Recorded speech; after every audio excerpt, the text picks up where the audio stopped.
Hello all, welcome to பாரு wings.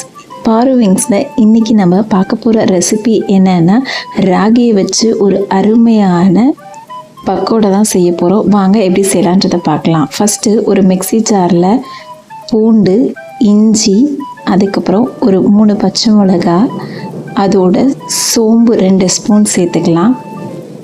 சேர்த்துட்டு இதை ஒன்றும் பாதியமாக மிக்சியில் அரைச்சி எடுத்துக்கலாம்.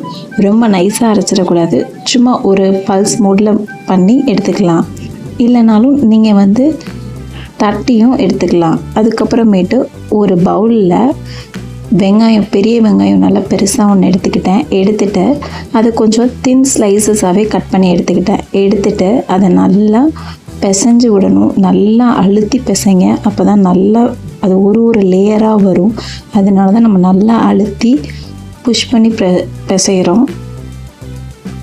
நல்லா இதை அழுத்தி பிசைஞ்சதுக்கப்புறமேட்டு நல்லா இந்த மாதிரி லேயராக வரும்.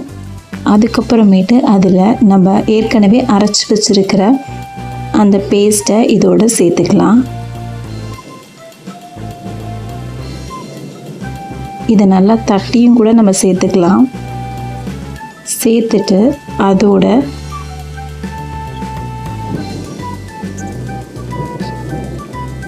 இதை நல்லா கலந்து விட்டுக்கலாம். இது நல்லா ரெண்டும் மிக்ஸ் ஆனதுக்கப்புறம் அதோட நம்ம 1 கப்பு ராகி மாவு சேர்த்துக்கிறேன். அதுக்கப்புறம் அது கூடவே ஒரு 3 ஸ்பூன் அரிசி மாவு சேர்த்துக்கிறேன். சேர்த்துட்டு இதோட முந்திரி கொஞ்சம் சேர்த்துக்கிறேன். அப்புறம் நல்லா பொடிசாக நறுக்கின கருவேப்பிலை சேர்த்துக்கிறேன். சேர்த்துட்டு அதோட நம்ம பெருங்காயம் சும்மா ஒரு 2 சிட்டிகை சேர்த்துக்கிறேன். சேர்த்துட்டு இதுக்கு தேவையான அளவு உப்பு சேர்த்துக்கிறேன். உப்பு சேர்த்துட்டு இதை முதல்ல நல்லா பிசைஞ்சிக்கலாம். ஒன்றோடு ஒன்று நல்லா கலந்துக்கலாம். நல்லா அழுத்தி பிசைங்க. அப்போ தான் அந்த வெங்காயத்தில் உள்ள தண்ணி இதில் சேரும். சேர்ந்து வெங்காயம் தண்ணி விடுறதுனால இதோட சேரும் போது உங்களுக்கு நல்லா கொஞ்சம் கெட்டித்தன்மை கிடைக்கும். அதனால் நல்லா பிசைஞ்சு சேர்த்துக்கோங்க.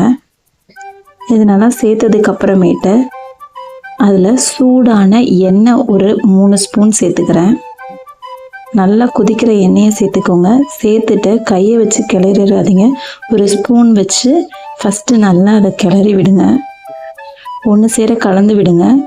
அதுக்கப்புறமேட்டு நம்ம கையை வச்சு பிசையலாம். முதல்ல ஸ்பூனை வச்சு நல்லா கோட் பண்ணிடுங்க. ஏன்னா எண்ணெய் ரொம்ப சூடாக இருக்கணும். அப்போ தான் நல்லா கிறிஸ்பினஸ் உங்களுக்கு கிடைக்கும். அதுக்கப்புறமேட்டு நம்ம இப்போ கையை வச்சு நல்லா பிசைஞ்சிக்கலாம். இதோட டேஸ்ட்டே எதில் இருக்குன்னா, நீங்கள் நல்லா பிசைகிறதுல வச்சு தான் இருக்குது. அப்போ தான் இது ஒன்று சேர கலந்து வரும்.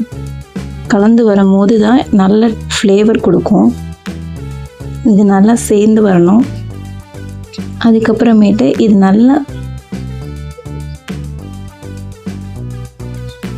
இது ஒன்று சேர கலந்ததுக்கப்புறம் கொஞ்சமாக தண்ணி சேர்த்துக்கிறேன். இதில் சும்மா தெளித்து விட்ட மாதிரி சேர்த்துக்கோங்க. நிறைய தண்ணி விட்டுறாதீங்க. நல்லா கெட்டியாக இருக்கணும். இது லைட்டாக தண்ணி தெளிச்சுக்கிறேன். தண்ணி தெளித்து இதை பிசைஞ்சு எடுத்துக்கிறேன்.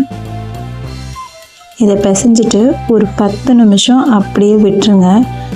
ரெஸ்ட்டில் விடுங்க. அப்போ தான் அதில் இருக்க ஜூஸ் எல்லாம் இறங்கி நல்லாயிருக்கும். நல்லா இந்த மாதிரி பிசைஞ்சதுக்கப்புறம் ஒரு 10 நிமிஷம் மூடி போட்டு வச்சிடலாம்.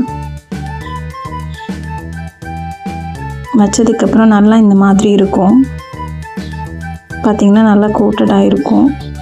ரொம்ப கெட்டியாகவும் இருக்கக்கூடாது, தண்ணி மாதிரி இருக்கக்கூடாது. நல்லா இந்த மாதிரி கன்சிஸ்டன்சியில் கரெக்டாக வச்சுக்கோங்க. அதுக்கப்புறம் ஒரு சூடான எண்ணெயில் இதை நல்லா உதிரியாக போட்டுக்கலாம்.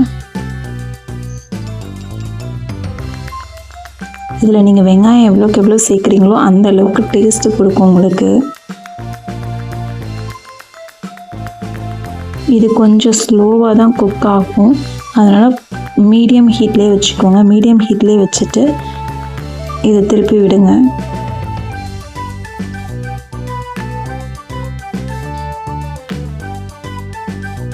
அவசரப்பட்டு திருப்பிடாதீங்க. கொஞ்சம் நல்லா வேகட்டும். வேகிற அளவுக்கு விடுங்க. ஒரு 5 நிமிஷத்துல நல்லா இந்த மாதிரி கிறிஸ்பியாக ஆயிரும். ஆனதுக்கப்புறம் ஒரு தட்டில் எடுத்து சர்வ் பண்ண வேண்டியதுதான். ரொம்ப அருமையாக இருக்கும். செஞ்சு பாருங்கள். செஞ்சு பார்த்துட்டு எப்படி இருந்துச்சுன்னு கமெண்ட் பண்ணுங்கள். தேங்க்யூ ஃபார் வாட்சிங்.